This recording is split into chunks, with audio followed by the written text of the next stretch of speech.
안녕하세요. 저는 이제 막 결혼을 앞둔 30대 여성입니다.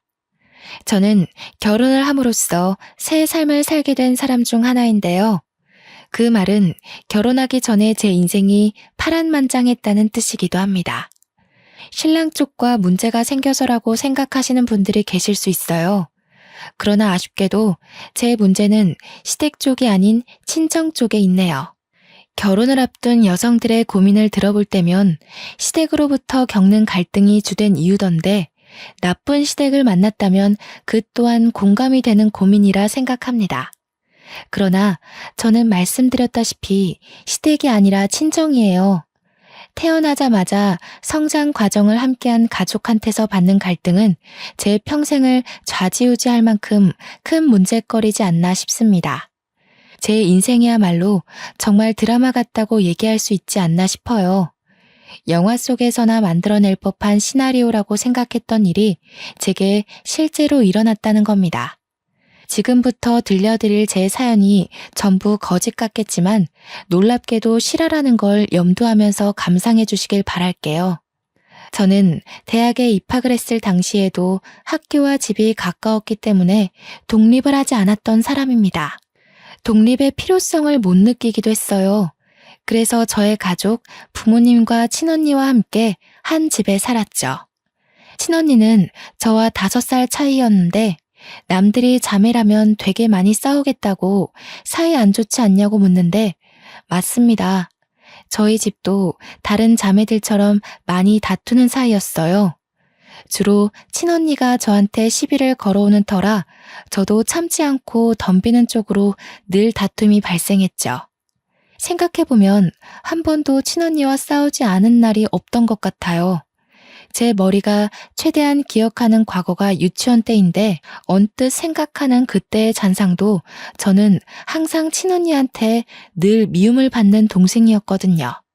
자라나면서 저도 머리가 커지니까 그 괴롭힘의 기억은 선명하리만큼 깊게 남았고 당시 저와 친언니는 걷잡을 수 없을 만큼 감정의 골이 깊어져 버렸죠. 어디서부터 어떻게 화해를 하고 풀어나가야 될지 생각조차 할 수 없는 관계였습니다. 그건 저희를 보는 부모님도 마찬가지였어요.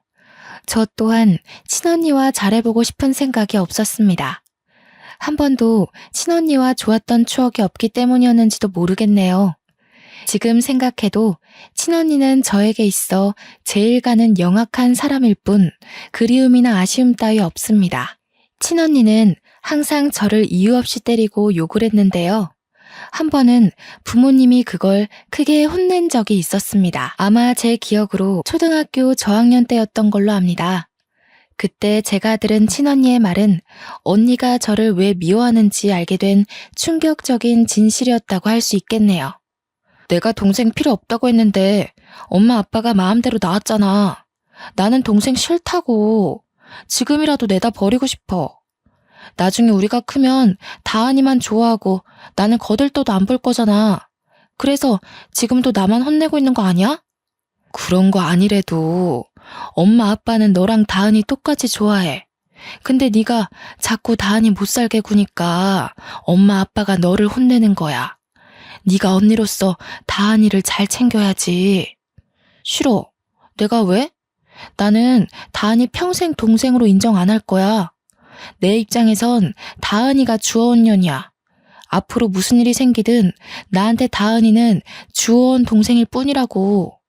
그날 친언니가 아빠한테 굉장히 많이 혼이 났는데요. 친언니의 모진 말은 저를 기죽게 만들기 충분했습니다.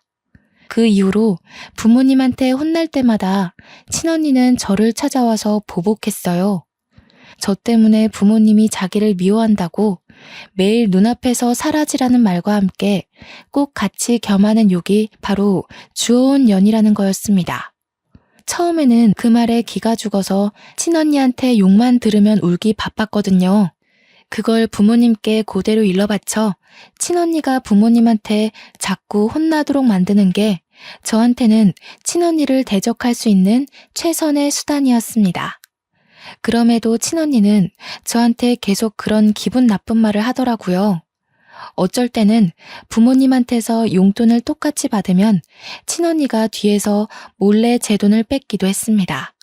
언니 나이가 많아지다 보니까 더는 부모님한테 일러 바치는 게 언니한테 위협이 되지 않더군요. 나날이 더 겁 없어지던 친언니는 부모님한테 악까지 지르면서 정말 무슨 짓이라도 벌일 사람처럼 무섭게 변해갔어요. 부모님도 점차 나이가 들어가다 보니까 친언니를 나무라는 방향보다 회유시키는 방법으로 부드럽게 대하려 노력했습니다. 그러나 부모님의 꾸지람이 그치는 건 친언니를 더 날고 뛰게 만드는 길과도 같았는데요. 부모님의 꾸지람이 더 이상 자신을 자극하지 않자 친언니는 대놓고 저를 괴롭히기 시작했어요.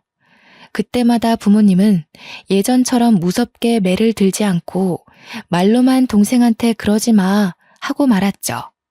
초등학생 때만 해도 언니가 무서워서 나약하게 당하기만 했던 저는 부모님이 저를 포기했다고 생각했어요. 매일 주어온의 소리를 듣는데 나중에는 그 말이 세뇌가 되었는지 부모님이 정말로 저를 사랑하지 않고 언니를 더 좋아한다는 생각이 들더라고요. 그렇게 내내 무더운 오기와 반항은 사춘기 때 폭발했는데요. 그 시기에 저는 여태 가족들에게 보여줬던 모습과는 조금 달랐을 겁니다. 진짜 주워온 것 같이 생긴 게 누군데? 나는 엄마 아빠랑 닮았는데 언니는 어디 닮은 구석이 있기나 해? 내 친구들은 언니 보고 부모님이랑 하나도 안 닮았다고 그러더라. 언니야말로 주워온 사람 아니냐고 그랬어. 뭐라고? 미쳤어? 네가 뭔데 나한테 그런 말을 해? 넌 나한테 그럴 말할 자격 없어. 너 실수로 만들어진 애인 거 모르지? 주제도 모르고 어디서 까불어? 친언니 말로는 부모님이 친언니 하나만 키우고 아이를 안 가질 생각이었는데 실수로 제가 생기는 바람에 낳았다고 했어요. 당시 그 말에 진심으로 상처를 받았지만 어릴 때처럼 부모님한테 찾아가 따져 묻지 않았습니다. 부모님을 믿었다기보다는 친언니 말에 휘둘리지 않고 싶었던 마음이 더 컸던 것 같아요. 그래서 어쩌라는 식의 대꾸만 하면서 친언니에게 되레 언니한테 배웠던 것처럼 욕만 해댔네요. 그렇게 친언니와 저는 서로 고등학생과 대학생이 될 때까지도 대들며 대판 싸우기를 반복하는 삶을 살았습니다. 저희를 혼내다가 지친 부모님은 우리 둘을 보고 절대 붙어있지 말라고 크게 나무라며 용돈을 끊기도 했어요. 당시 용돈이 한참 필요한 나이였던 저희들은 그 때문에 집에서만큼은 다투지 않게 되었습니다. 그러나 집 밖을 나서는 순간 저희는 집에서 일으키지 못한 분란을 한꺼번에 몰아서 터뜨리곤 했는데요. 한 번은 친언니와 제가 귀가 시간이 겹친 적 있었는데 아니나 다를까 저희는 엘리베이터 안에서 크게 다투고 말았습니다. 그땐 공간이 협소한 탓도 있어서 몸싸움까지 벌였네요. 결국 주민들의 신고로 우리는 경찰과 부모님이 오고 나서야 대항을 멈췄습니다. 경찰까지 등장하게 되자 심각성을 느낀 부모님은 그날 저희를 거실에 앉혀놓고 진지하게 대화 나누는 시간을 가졌어요. 도대체 너희 둘은 왜 이렇게 못 잡아먹어서 안달이니? 엄마 아빠가 하루하루 심장이 떨려서 살 수가 없어. 자매 다툼에 경찰까지 출동하는 게 말이야? 대체 어떻게 하면 안 싸울래? 너희들이 원하는 게 뭐야? 내가 왜 동생도 아닌 애랑 엄마 아빠를 공유해야 되는데? 싫은 건 싫은 거야. 방법 같은 거 없어. 내 눈에서 김다은이 없어지지 않는 이상 계속 이렇게 지낼 거야. 난 이런 주워온 애랑 가족하기 싫거든. 담이야. 너 왜 자꾸 동생한테 그런 소리를 하는 거야? 다은이가 어디 주워온 애라는 거니? 자꾸 그런 못된 소리 하면 너희 둘 다 집에서 완전 쫓아낼 수도 있어. 그러니까 내가 동생 필요 없다고 진작 얘기했었잖아. 차라리 쫓아내. 그럼 김다운도 이 집에서 나가게 되는 거잖아. 난 절대 얘 동생으로 인정할 수 없으니까 엄마 아빠가 얘 버리든 내쫓든 뭐든 해. 김담이 입 안 다물어? 가족인데 싫고 좋고가 어딨어. 한 지붕 아래 살면서 서로 포용하고 보듬어줘야지. 엄마 아빠가 너한테 못해준 거 있어? 대체 왜 이렇게 못된 생각을 하는 거냐? 꼴도 보기 싫으니까 방에 들어가. 친언니가 저더러 주워내라고 소리치는 건 내내 한결같았는데 그런 소리를 할 때마다 부모님은 날이 갈수록 상상외로 격한 반응을 일으키더라고요. 친언니가 하는 다른 폭언에 대해선 아무 말도 없다가 꼭 주워내라는 말에서만 민감하게 반응하셨어요. 한 번은 아빠가 성인이 된 친언니를 방에 데려가 딱딱한 매로 훈육을 시킨 걸로 알고 있습니다. 언니가 저를 때렸을 때도 그런 훈육은 없었는데 명절 때 친척들 앞에서 언니가 저한테 또 주워내라고 욕하는 바람에 혼났던 걸로 기억해요. 그 이후로 친언니가 아빠한테 과하게 혼났는지 저는 언니와 말 한마디 안 섞는 사이로 변질이 되었습니다. 그렇게 친언니가 대학을 졸업하고 취업을 위해 독립을 한 후에야 저희 집안에 평화가 찾아왔죠. 그 당시 부모님은 제 마음을 많이 들여다봐 주셨어요. 솔직히 저는 매번 친언니만 훈육하고 친언니만 보듬어줘서 저한테는 관심이 없으신 줄 알았거든요. 그런데 친언니가 없으니까 저한테 무한한 사랑을 베풀어 주시더라고요. 담이 말은 신경 쓰지 말거라. 엄마 아빠가 너를 주워왔을 리 없잖니. 혹시라도 언니가 한 말을 내내 담아두고 있다면 엄마가 직접 확인시켜 줄 수도 있어. 엄마 아빠는 너랑 담이랑 정말 똑같이 사랑해. 누구 하나 덜해주고 잘해주고 그런 적 없어. 그런데 담이가 우리 다은이 태어나는 바람에 서운한 게 많았나 봐. 다은이가 언니 마음 이해해 줄 수 있지? 참, 혹시 담이가 우리 몰래 너한테 뭘 더 얘기한 건 없었니? 그냥 엄마 아빠는 언니를 더 좋아하고 나는 실수로 생긴 애라서 어쩔 수 없이 키우는 거라고 했어. 그래서 나는 엄마 아빠가 당연히 언니를 더 좋아하는 줄 알았는데. 어머나 세상에, 담이가 그런 말까지 했니? 아휴, 여보, 우리 첫째를 어쩌면 좋아. 담이가 왜 그렇게 심술을 부릴까? 우리가 담이한테 얼마나 많은 노력을 했는데. 친언니가 있을 때는 부모님의 심정이 어떤지 솔직히 생각해 볼 겨를조차 없었습니다. 그런데 친언니 없는 집안에서 부모님의 민낯은 그 어느 때보다 허약하고 언니에 대한 두려움을 가지고 있더라고요. 처음엔 친언니의 폭주족 같은 질주 본능이 무서워서 그렇게 친언니 걱정을 하는 건 줄 알았습니다. 저도 언니를 맞서 싸우고 대들긴 했지만 친언니가 무섭긴 했거든요. 그래서 부모님이 언니 걱정하는 걸 저는 그냥 시원찮게 넘겨버렸어요. 또 괜히 저까지 부모님께 걱정을 얹어주고 싶지 않아서 뭐든 더 혼자 해내려고 했었습니다. 그렇게 조용한 가정이 유지되던 어느 날 친언니는 명절 때도 잘 나타나지 않다가 결혼할 남자가 생겼을 때야 얼굴을 비췄는데요. 그때가 제가 대학을 졸업했을 때였어요. 친언니 상견례 때에 부모님이 저더러 오지 않는 게 좋겠다고 해서 저는 일부러 참석하지 않았습니다. 친언니와 고등학교 이후로 만난 적이 없어서 다툼은 따로 없었지만 남자를 데리고 오랜만에 나타난 언니가 저에겐 인사도 안 하는 걸 보고 아직도 나한테 남은 앙금이 그대로구나 싶어 저도 굳이 상견례에 따라가고 싶지 않더라고요. 친언니 결혼식에만 눈에 안 띄게 참석했고 언니한테 축하 인사도 안 하고 나왔습니다. 이후 저는 취업에 성공해서 친정을 나오게 되었는데요. 직장 가까운 곳으로 독립을 하기 시작했습니다. 부모님이 친언니가 독립할 때와 달리 저를 알뜰히 살뜰히 챙기는 모습이었어요. 이제 집에 자녀들이 다 빠지고 없으니 적적하셔서 나를 더 걱정하는 건가 싶은 생각만 들었습니다. 저는 부모님이 마음을 조금이나마 놓았으면 해서 독립하고도 하루에 한 번씩 꼭 인사 전화를 했습니다. 얼마나 좋아하시던지 제가 친구들과 논다고 깜빡 전화를 잊었을 때는 꼬박 문자가 와 있었어요. 당연히 제게 무슨 일이 생긴 줄 알고 넣는 걱정 어린 문자였죠.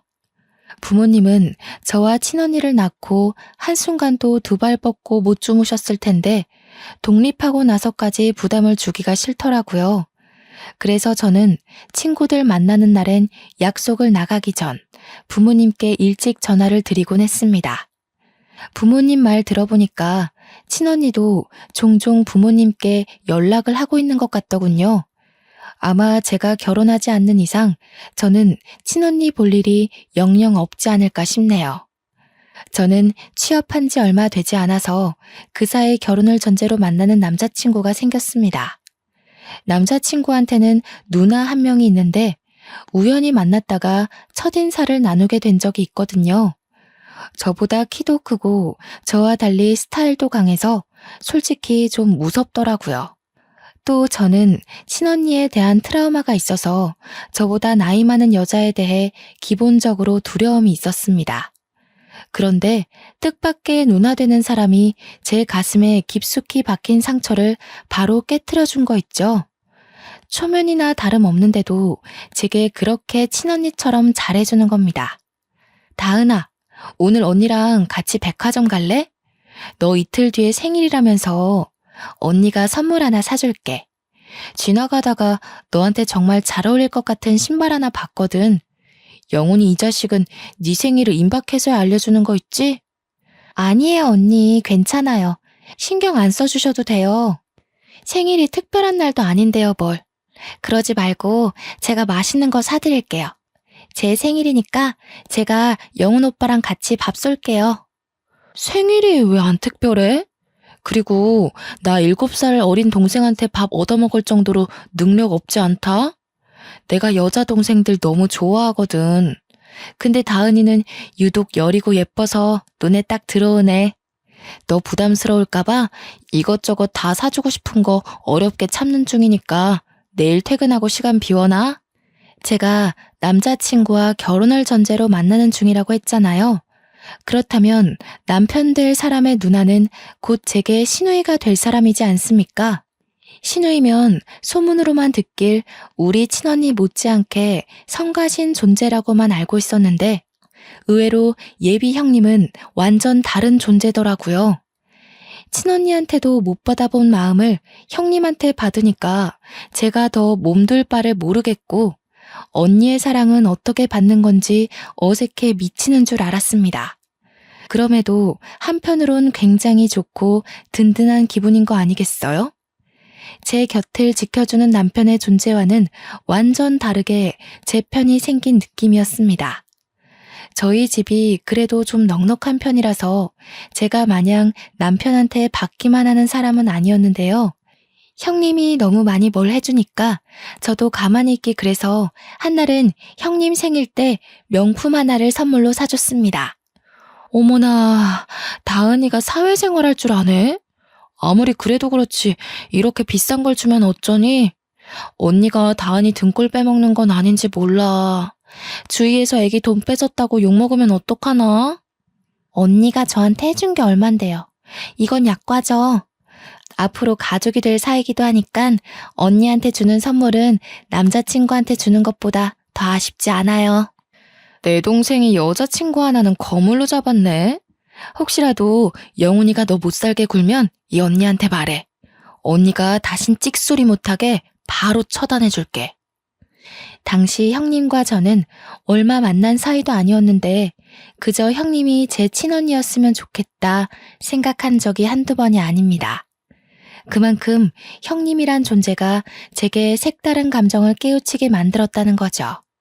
남편도 제게 하루빨리 결혼하자고 조르던 시기였고 저 또한 시댁의 분위기가 너무 마음에 들었기에 결혼을 늦출 필요는 없다고 생각했어요. 그래서 친언니가 결혼한 지 1년 반 만에 저도 결혼을 마음먹게 되었는데요.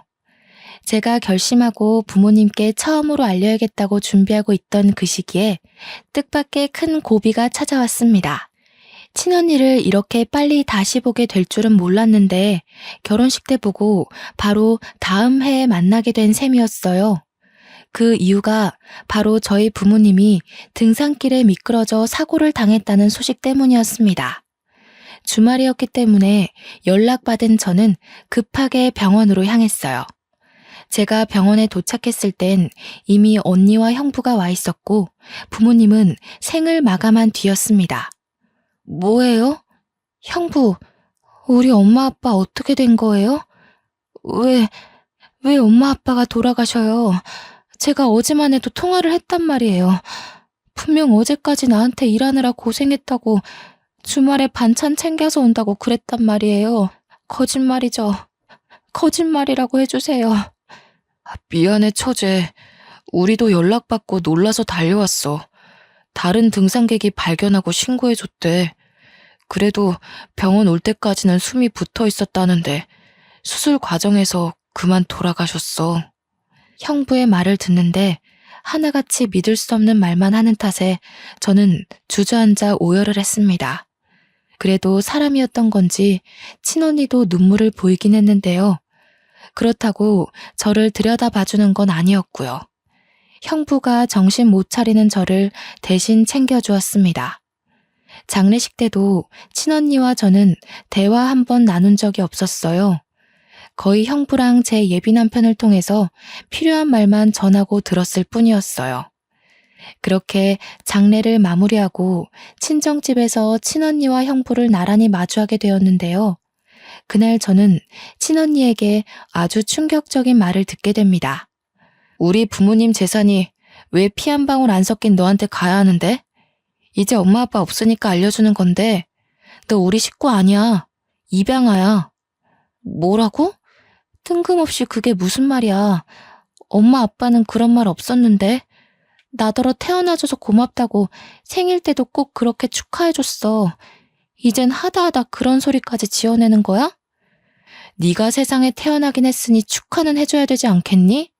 그게 엄마 뱃속만 아니었을 뿐이지. 이제 알았으면 이 정도도 감지덕지하고 받아. 그리곤 다신 얼굴 마주하는 일 없도록 하자. 가족도 아니고 엄마 아빠도 없는데 얼굴 보는 거 더 이상 껄끄럽잖아? 친언니는 제게 어떤 종이 한 장과 돈봉투를 내던졌습니다. 두툼한 돈봉투보다 종이 한 장만이 제 눈을 의심케 했죠. 그건 다름 아닌 제 이름 앞으로 된 입양사실 확인서였습니다. 30여 년 가까이 이 사실을 모르고 있다가 부모님이 돌아가시고 나서 알게 된 저의 실체인 셈이었죠.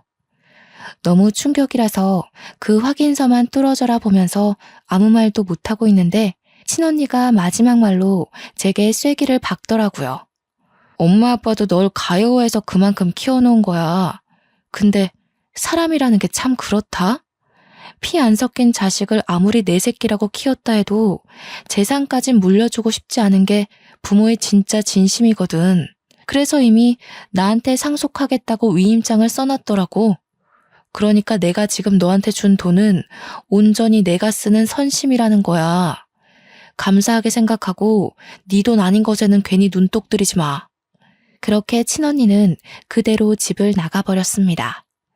형부는 쭈뼛거리면서 일어나며 저한테 미안하다고 위로를 해줬는데 전혀 들리지 않았어요. 제가 입양하라는 사실이 그저 충격이라 아무런 행동도 취할 수가 없었죠. 그렇게 저는 며칠을 친정집에 고립되어 있었습니다. 남편도 형님도 그 누구의 연락도 받지 않고 울기만 했어요. 이미 하늘로 가버린 부모님께 원망하는 것 말고는 아무것도 할 수가 없어서 더없이 속앓이만 했네요. 엄마 아빠는 왜 그랬을까요? 왜 저한테 말해주지 않았을까요? 왜 내가 입양이 된 건지, 그럼 내가 버려진 아이라는 건지, 그렇다면 내 친모는 누구인지 저는 아무것도 알 수가 없었습니다. 나이가 30이나 되었다는 걸 잊어버리고서 다시 아이로 돌아간 것처럼 울었어요. 기진맥진으로 몇 주를 흘려보내고 친정집 빼고는 전 재산이 언니한테로 갔다고 문자만 받았습니다. 저한테 남은 거라곤 부모님과 살던 이 집과 친언니가 던져주고 간 5천만 원의 돈뭉치뿐이었죠. 그럼에도 그딴 돈 사정은 제 신경을 자극하는 거리가 못 되었습니다. 그보다 저를 여전히 휘어잡고 있던 문제는 거실에 덩그러니 놓여있는 입양사실 확인서였어요. 거기는 보육원 이름과 주소가 적혀 있었거든요. 제가 마음을 다잡고 집 밖을 나가게 만들어준 것이 바로 이것 때문이었습니다. 보육원의 존재를 찾기 위해 저는 집구석에만 박혀 있을 수가 없었어요. 그렇게 찾아간 보육원에선 아이들 소리가 가득했는데요. 제가 저 아이들과 같은 처지였다는 사실에 기분이 오묘했습니다. 저는 단 한 번도 부모가 없다는 생각을 해본 적이 없는 사람이잖아요. 부모가 있는데 부모가 없는 애라고 하니까 도무지 받아들여지지 않는 거 있죠. 저는 저를 반겨주는 그곳 원장님을 만나서 들고 있던 확인서를 보여드렸습니다.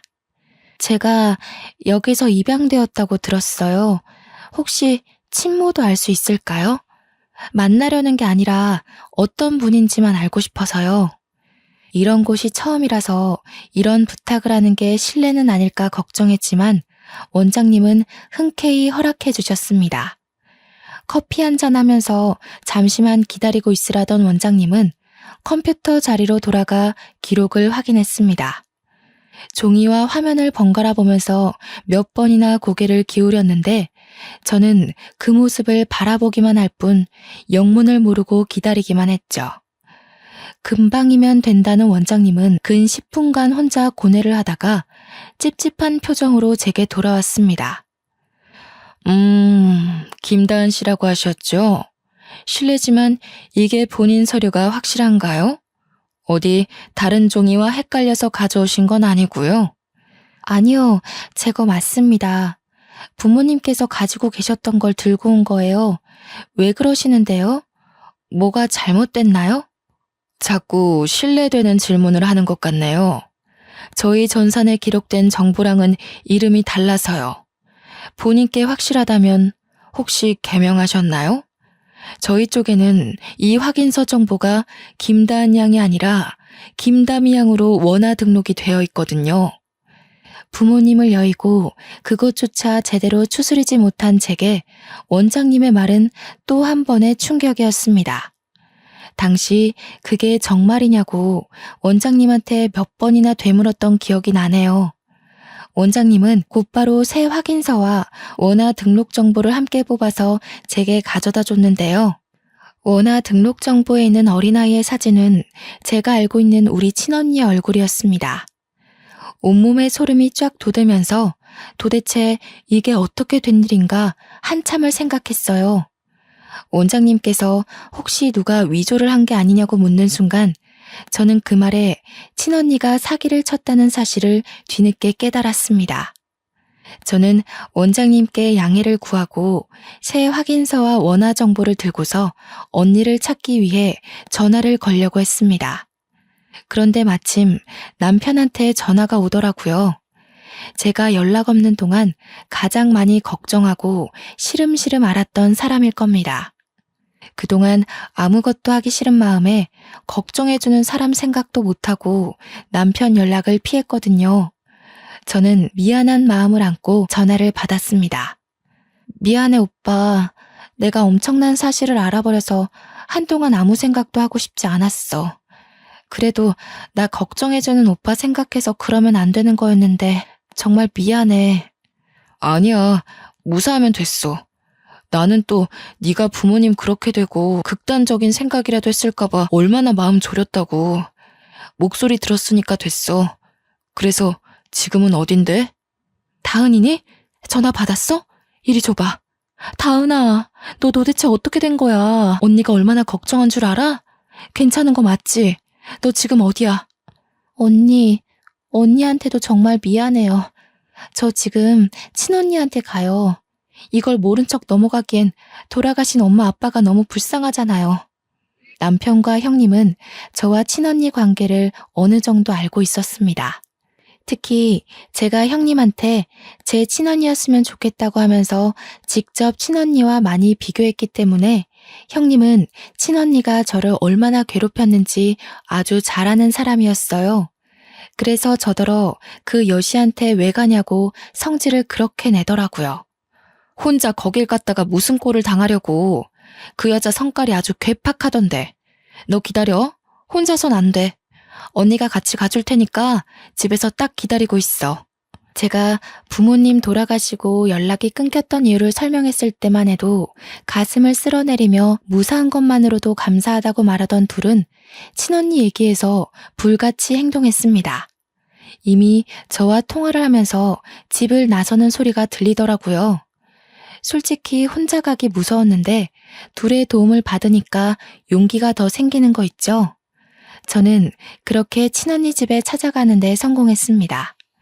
그것도 친언니가 아닌 형부한테 전화해서 알아낸 주소였어요. 제가 모든 사실을 알게 된 사정을 얘기하니까 형부가 난감해하면서 결국 주소를 알려준 거였습니다. 찾아간 친언니의 신혼집은 부모님 재산 덕을 봤는지 부자 동네에 자리하고 있는 주택이더라고요. 문도 형부가 열어줬던 터라 친언니는 아예 영문을 모르고 있었나 봅니다. 잠옷바람인 채로 저를 보자마자 당황하더니 금세 역정을 내더군요. 너 뭐야? 네가 여기가 어디라고 찾아와? 내가 다신 내 눈앞에 거슬리지 말랬지. 우리 더는 이렇게 마주할 식구 아니라고 했을 텐데. 설마 재산 못 받은 게 억울해서 온 거니? 내가 너한테 고작 그것만 억울하겠어? 부모님 돈으로 이렇게 좋은 집 얻어 살면서 양심의 가책 한 번도 느낀 적 없니? 내가 진짜 궁금해서 그래. 너 양심은 있긴 해? 지금 너라고 했어? 내가 너보다 5살은 많아. 건방진 게 감히 예의도 모르고. 여보, 당신이 못 열어줬어? 미친 거야? 내가 전현 찾아오면 상종도 하지 말고 경찰에 신고하랬잖아. 다은이가 다 알고 왔대. 내가 이럴 줄 알았어. 그러니까 솔직하게 밝히자고 했지. 작은 일도 아니고 어떻게 손바닥으로 하늘을 가리겠어. 형부는 이미 자포자기 상태였고 친언니는 그런 형부를 밀치며 무작정 저한테 다가오더니 제 어깨를 확 밀어버렸습니다. 뒤로 넘어지려는 걸 남편이 붙잡아주는 덕에 다치진 않았네요. 그때 저 대신 나서서 친언니를 사정없이 밀어버린 사람은 다름 아닌 형님이었습니다. 이 우라질년이 어디에 그 더러운 손을 대? 네가 그동안 우리 다은이 괴롭힌 주원년이니? 어쩜 생긴 것도 사돈 어른이랑 이렇게 딴판인지 몰라. 사돈 어른 사진만 봐도 우리 다은이가 아니라 너 같은 게 주원 자식이라는 거 세상 사람들이 다 알겠더라. 친언니보다 형님이 2살은 더 많았는데 형님도 친언니 못지않게 한 성깔 한다고 남편으로부터 듣기만 했거든요. 당연히 저는 그런 무서운 형님의 모습을 아직 본 적은 없습니다. 제겐 늘 다정하고 털털하기만 한 사람이었으니까요. 뭐야 이 여자는? 김다은, 아주 꼴값을 떤다. 왜? 혼자로 안 될 것 같으니까 지원군이라도 끼고 온 거니? 네가 여기서 뭘 더 할 수 있을 것 같은데? 안간힘을 써봤자 결국 네가 얻을 수 있는 건 아무것도 없어. 어처구니가 없네. 태생부터 거짓투성이라 그런지 생각하는 꼬락서니마저 저렴하게 짝이 없구나. 너 같은 것들 때문에 착하고 선한 아이들이 고아라는 이유로 오해를 받는 거야. 뭐라고? 아까부터 이 여자는 누군데 남의 일에 끼어들어서 간섭이야. 김다은이 돈 주고 깽판 좀 쳐달라 부탁하던가요? 할 일 없으세요? 그래? 나 할 일이 너무 없어서 내 동생 지키는데 아주 혈안이 된 사람이다. 누가 우리 착한 다은이 피 빨아먹고 있다는 소문을 들었거든. 사기꾼 한 명 끌어내려고 냉큼 쫓아왔어. 형님이랑 친언니가 서로 덤비며 싸우려는 걸 형부와 남편이 말리느라 집안이 순식간에 난장판이 되었습니다. 그때 저는 친언니에게 다가가 제가 알고 있는 모든 사실을 밝히며 따져들었죠. 내가 입양하라고?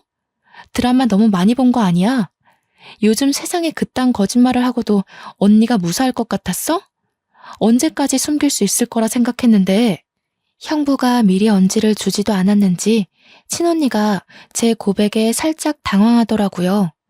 그러나 그도 잠시 곧장 발뺌하며 오히려 적반하장식으로 나오길래 저는 가방에서 꺼낸 서류를 친언니 얼굴에 던져버렸습니다.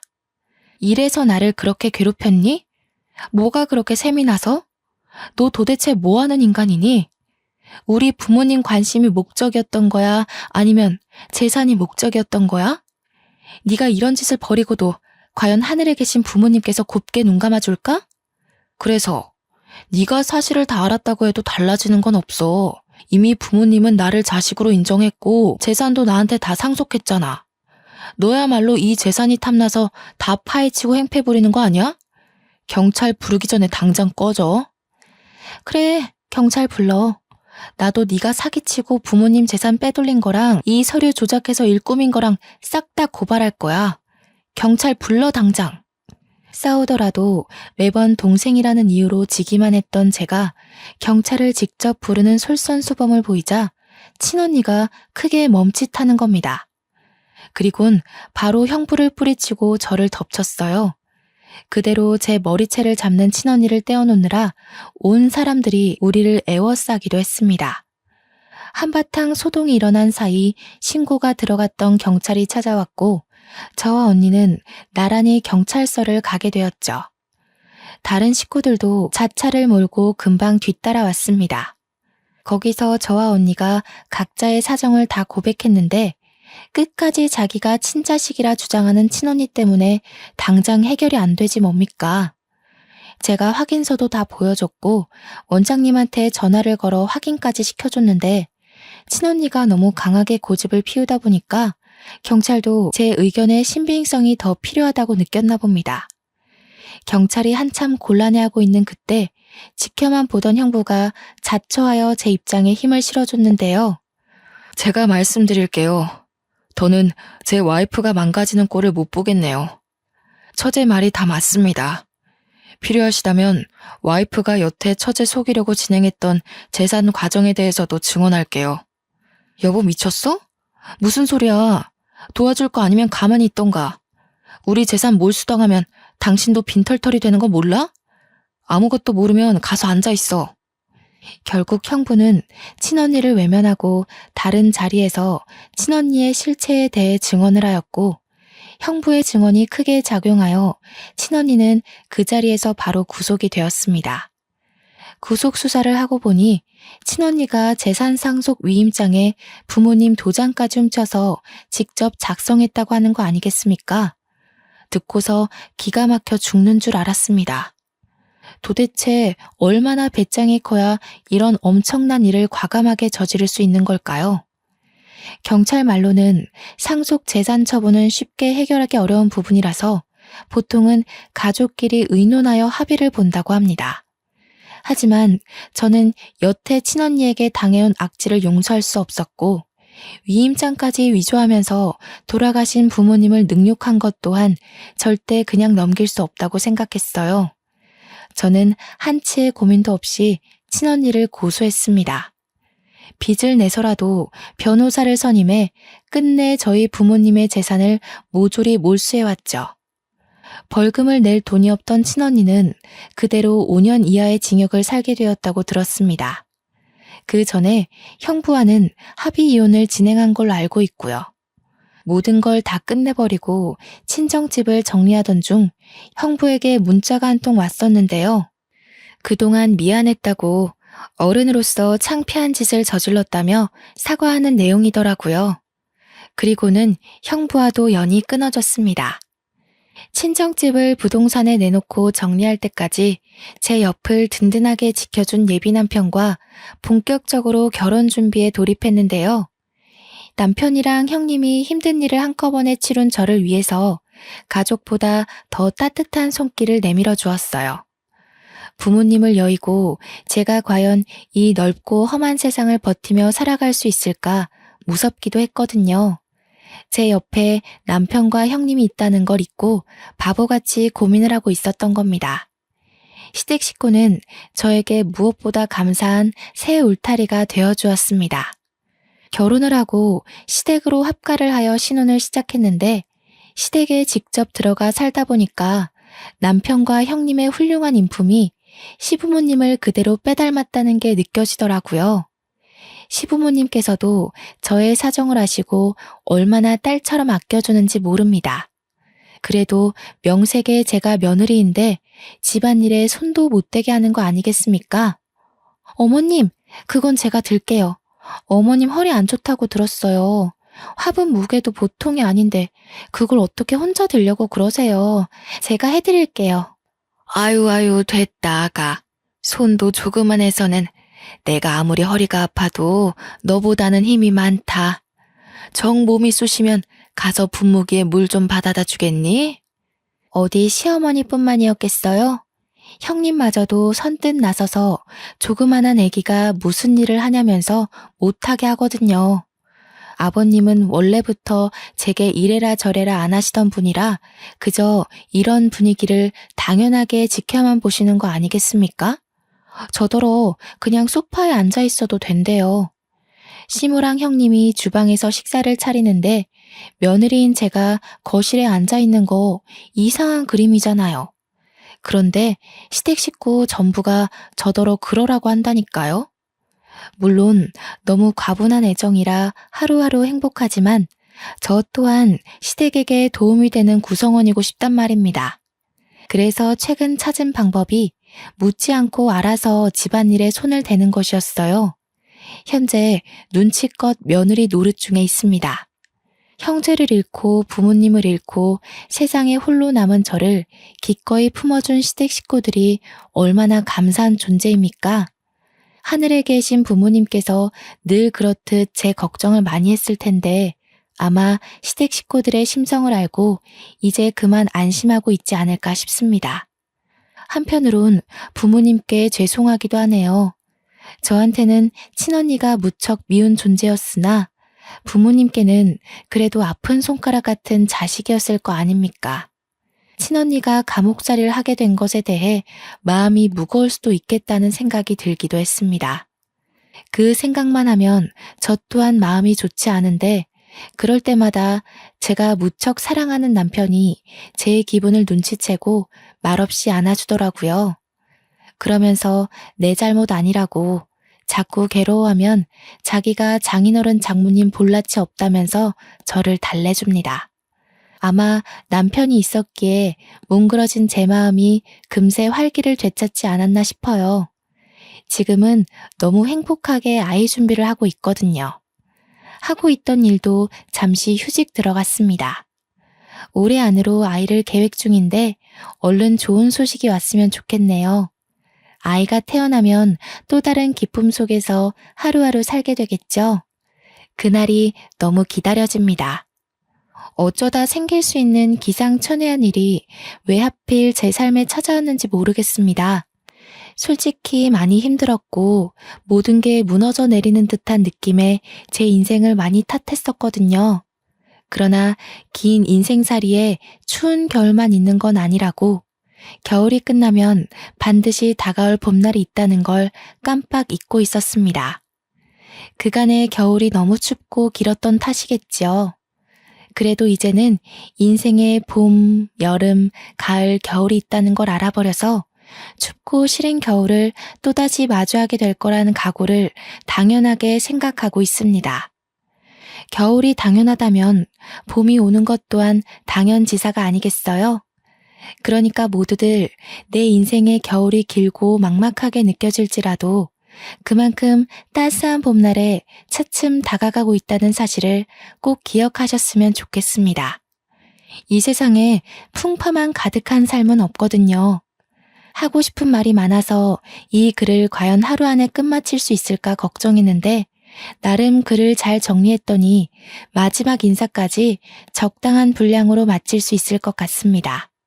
사연을 작성하는 동안 또다시 떠올린 과거는 아직도 마음이 아릴 만큼 선명한 아픔이지만 이 기회가 저한텐 너무 뜻깊은 시간이었어요. 앞으로 저는 강한 엄마가 되기 위해 계속해서 이 상처를 극복해 나갈 것입니다. 우리 모두 굳센 사람이 됩시다. 지금까지 제 이야기 들어주셔서 너무 감사드립니다.